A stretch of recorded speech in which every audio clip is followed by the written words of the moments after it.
Yes, how are we all? I hope all is well.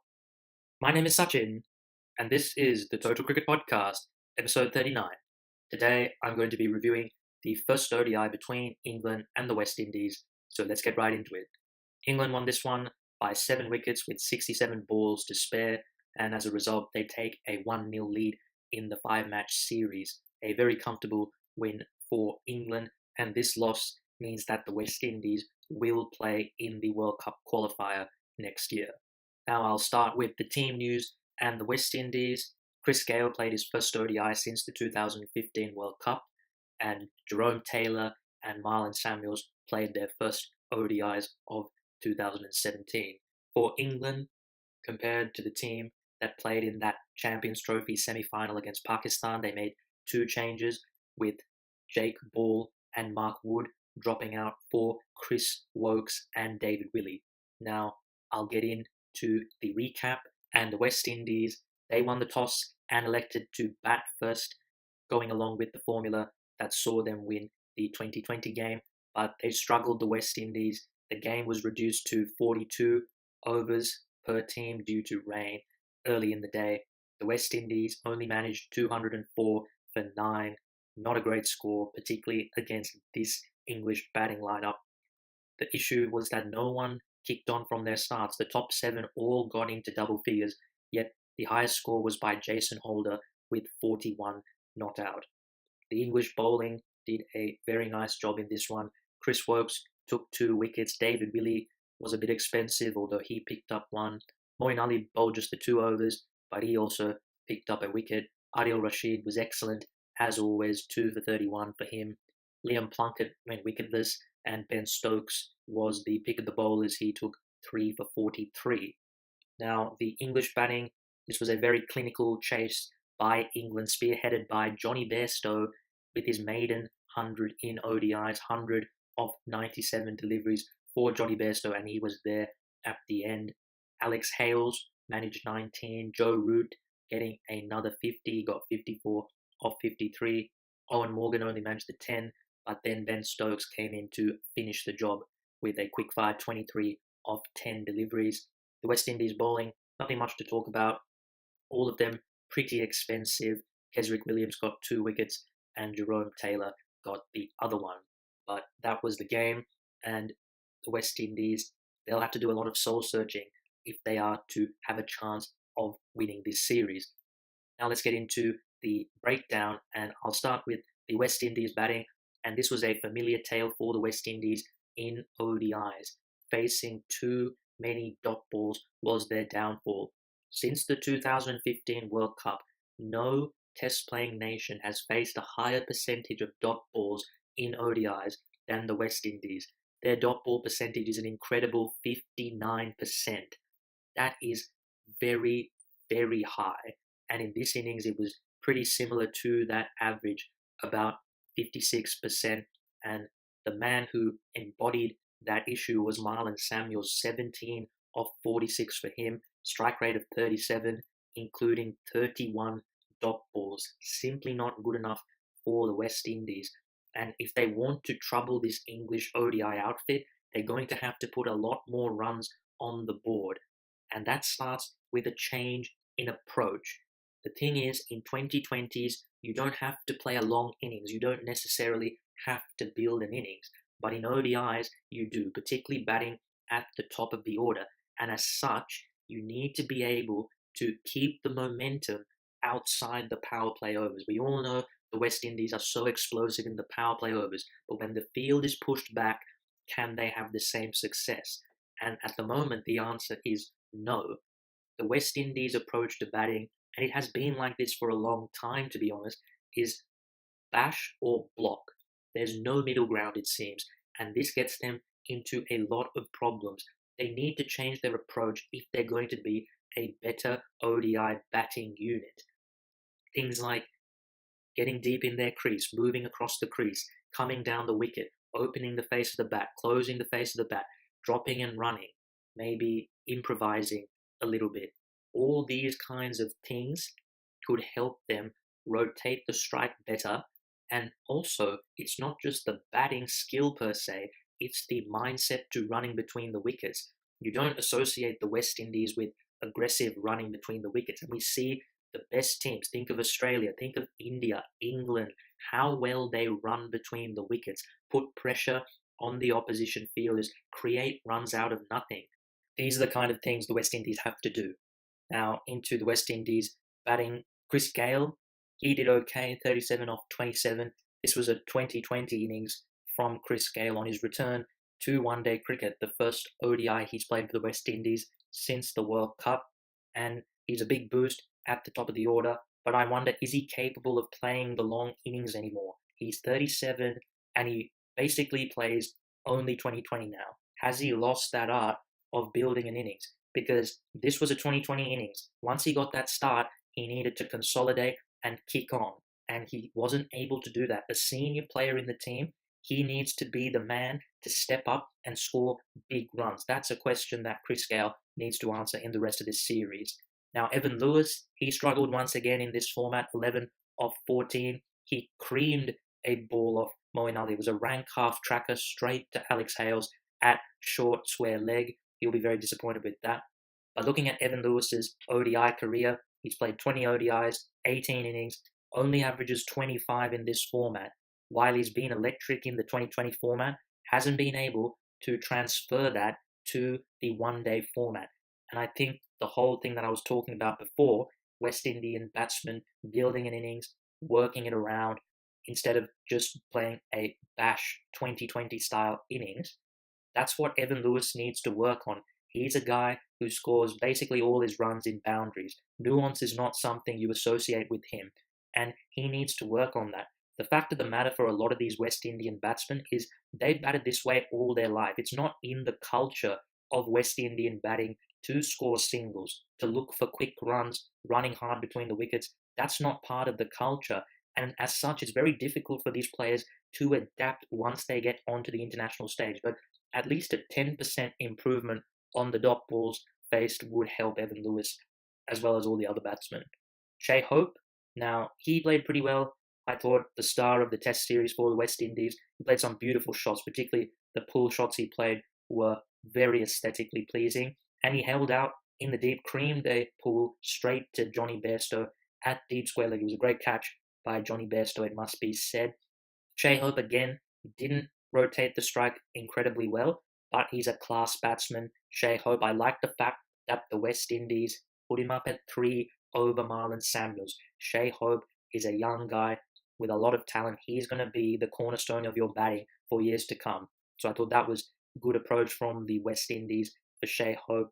He just needs to keep improving. The ODI format is his favourite format, averages over 40 in this format. So definitely for Shai Hope, just a matter of gaining more experience. Marlon Samuels, he really struggled in his return to ODI cricket. As I said before, so many dot balls in this innings. He eventually perished to, guess who? Ben Stokes, strangled down the leg side. That rivalry continues throughout the series. It will certainly be very interesting to see how that transpires. But Marlon Samuels has always been a laconic character, a guy who you never see break a sweat almost. You almost think he's not trying out in the middle. That's his body language. But I'm sure he is trying. It just doesn't come across that way. But one thing's for sure, he doesn't like to drop it and run. He's not interested in doing that. And when Samuels gets bogged down, it is very difficult to watch. He doesn't have a release stroke. And when he's just patting it back, it is very, very frustrating to watch him do that. He's 36 years old. He's not going to change his ways at this late stage in his career, Marlon Samuels. So I think West Indies sort of have to put up with what he's going to give. Chris Gale, Marlon Samuels boosted the team, but they're both old. Chris Gale's 37, Marlon Samuels just a year younger. They're not going to be around a lot longer. So for the West Indies, this is a short-term solution, and these guys need to get with the program, because if they're not delivering in the short term, what's the point of them playing when there are younger players who could be getting more experience in those key positions in the top of the order? Jason Mohammed, he struggled 18 off 27. Jason Mohammed is the kind of guy that's only in the team because there are better players who have declined selection for this series. I'm thinking Dwayne Bravo and Darren Bravo. He's lucky to be in this side at the end of the day. He's not an explosive player. Coming in the middle order, You need to be able to hit some boundaries. He faced 27 balls, hit 1-6, and yet he had a strike rate of 66. Couldn't get going. He's not a power player, and he's not a guy who is going to score a lot of runs. He's a decent domestic player who's playing international cricket. I think this level is just a little bit too high for Jason Mohammed. He's 30 years old. He's a guy that has been around for a while, but he's never quite proven himself at this level. I remember a really good innings that he played in an ODI against Pakistan recently, but that's about it I can remember from Jason Mohammed in his career. I don't think he's a guy that is going to be a long-term fixture in this West Indies team. Rovman Powell, talented young player, did reasonably well in the 2020. Again, he looked good here, 23 of 28, coming in at number 6. He hasn't had a great start to his international career for the West Indies, being a guy who's been successful in the franchise T20 tournaments, hasn't quite transferred that over to the international stage yet. But again, he's in his early 20s and he has some promise. So I think with Rovman Powell, continue to play him, there's something there. Jason Holder, the captain, batting at number 7. I think Jason Holder has the potential to be a number 7. He plays some beautiful strokes, definitely not a tail ender, and he showed that 41 of 33 to drag the West Indies over the 200 mark in this one. It was a great innings by Holder with wickets tumbling around him. I like Jason Holder, I've said that many times before. I think you've got a really solid all-round cricketer there, but unfortunately at the moment he's a bits and pieces player. Doesn't deliver consistently enough with either discipline. He's still fairly new to international cricket, and he has the burden of the captaincy in tests and ODIs. That is not helping his cause. But Jason Holder is a good cricketer. I hope he can start to add some consistency to his game. So that was the West Indies batting as a whole. Not quite good enough, I would say, to trouble England. The English bowling, Chris Woakes, coming back into the team. He did a pretty good job, picked up 2 wickets, and I thought Woakes is a guy who adds a lot to this one-day team as a good number 8 or 9 down the order. If England do lose wickets, he can resurrect them. He has a decent technique, but he can also find the boundary. I like that about Chris Woakes. He's a good, respectable bowler, bowls with decent pace, can get the ball to move, has good skill as well at the death. He showed that in the IPL for KKR. I like what Chris Woakes gives to this English ODI team. David Willey, he struggled, took a lot of flack from Chris Gale early on, particularly. Did get the 1 wicket coming back in at the death, but he was pretty expensive and he was the least used of the frontline England bowlers. The issue with David Willey is that he's a one-dimensional bowler. He's a swing bowler who needs to pitch it up to get things happening. He doesn't bowl quick, bowls only about 125, at best 130 kilometers an hour. And as I said, if it's not swinging for him, he's very ordinary. A new ball bowler, and if the ball isn't hooping around, he was getting some shape in this game, but it wasn't hooping. And as such, when you pitch it up like that, you don't need to give Chris Gale a second invitation to hit that out of the park. He dismantled him early on, Chris Gale. And David Willey, his ODI average has ballooned up now to 35. This is the issue for him. One-dimensional bowling.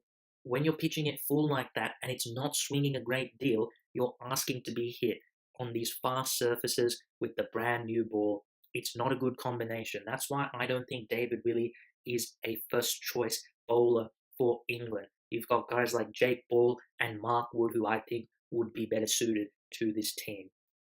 Moeen Ali only bowled the 2 overs, but he got a wicket, wasn't particularly needed in this one. That's the beauty of England having these all-round players.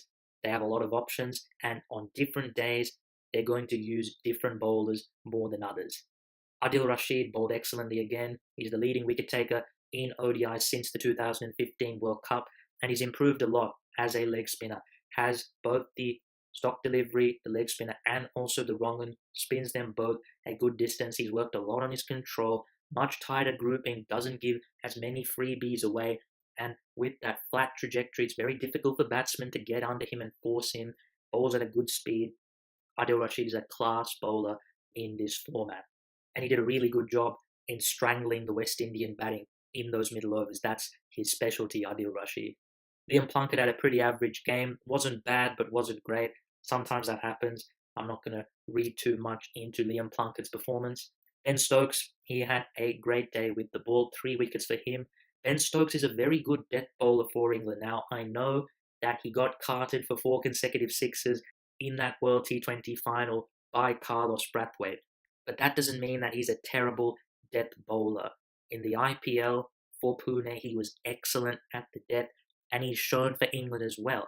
That was merely a blip for Ben Stokes. He's a class act. He's able to get that Yorker in pretty consistently, bowls at a decent pace, and even in the middle overs, he's able to nip out a wicket or two because he's lively and gets the ball to move off the surface. And I thought he was pretty crucial, accounting for Shea Hope and Marlon Samuels in those middle overs, and then at the death, cleaning them up very nicely. Ben Stokes, what a great all-rounder he is. That's it for the West Indies innings. Into the English innings, and where else to start but Johnny Bairstow. He has been given a huge opportunity at the top of the order after Jason Roy struggles to cement his place, and boy, did he take this opportunity with both hands. His maiden ODI century, 100 off 97.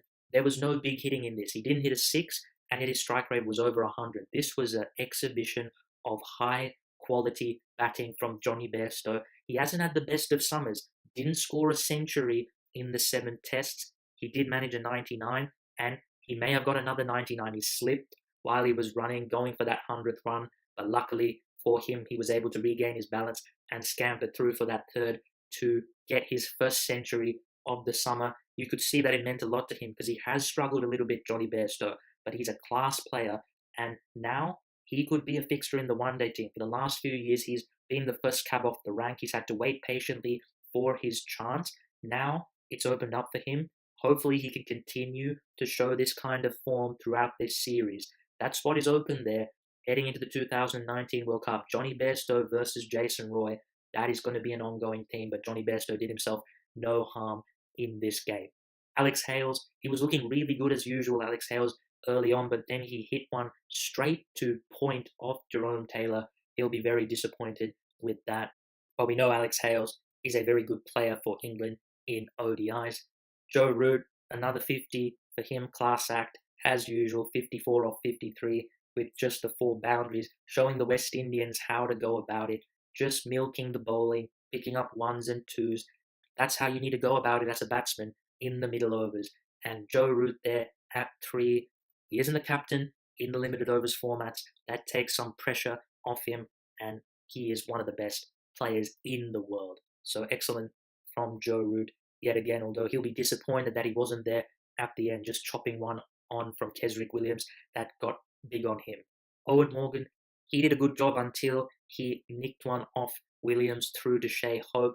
Now, this was a typical Morgan dismissal. A lot of people look to angle the ball across him, get him cutting, and they'll often put slips, gullies in there, and he'll get an edge and get caught. That's a very typical Owen Morgan dismissal, fishing at one or cutting with a 45-degree angle bat, or one that's a little bit too close to cut, and this was a similar story for Owen Morgan. He hasn't been in the greatest of form in recent past. It's been a little bit patchy from him, and as the captain, I think he needs to step up a little bit more and provide more substantial contributions more often for this English outfit.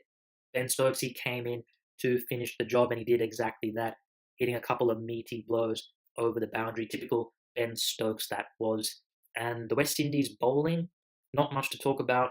To be fair, they didn't have a lot of runs to work with. They were on a little bit of a hiding to nothing against this English bowling attack on a very mundane surface. Jerome Taylor, he got Hales early on, but as he sometimes does, struggled with his lines and lengths. He can be erratic, Jerome Taylor. Offers that half volley a little bit too much for my liking. That's his main weakness. But Jerome Taylor, good to see him back in the West Indies setup. This is his first ODI of the year. I think he's a boost to this team. Jason Holder, he only bowled 3 overs. Up front, didn't use himself later on, so I can't comment too much on his bowling. Kesrick Williams, 6 overs, 2 wickets, but for 50 runs. He was very expensive, Kesrick Williams. Kesrick Williams, to me, I wonder if he's going to be a successful ODI bowler. He's a good 2020 bowler, but he relies a lot on his bag of tricks, and he doesn't have a lot of pace. Very similar to Jason Holder, pretty good physical attributes, but only bowls 125 to 130, so he's not hurrying anyone Although, to be fair, he was able to hurry Joe Root, but that was more down to the fact that he got a little bit of extra bounce out of the surface. But the thing for Kesrick Williams is that because he doesn't have a great deal of pace and he's not a swing bowler per se or a seam bowler, he's more of a 2020 bowler, a modern 2020 bowler who'll use the slower balls and the cutters and get the Yorkers in. I think it's going to be difficult for him to transition into this format. But to be fair to him, he hasn't done a bad job in the few ODIs he's played, so maybe he'll prove me wrong on that one. Ashley Nurse, pretty mediocre from him. I've said he's a very average spinner. As an off spinner, he's not providing a great wicket taking threat. He's there to try and restrict the runs, but when you're not spinning it on a pretty benign surface, it's going to be difficult to do that. That's why I feel like he isn't particularly an asset for the one day team. Maybe in the 2020 team, but not so much in the one day team.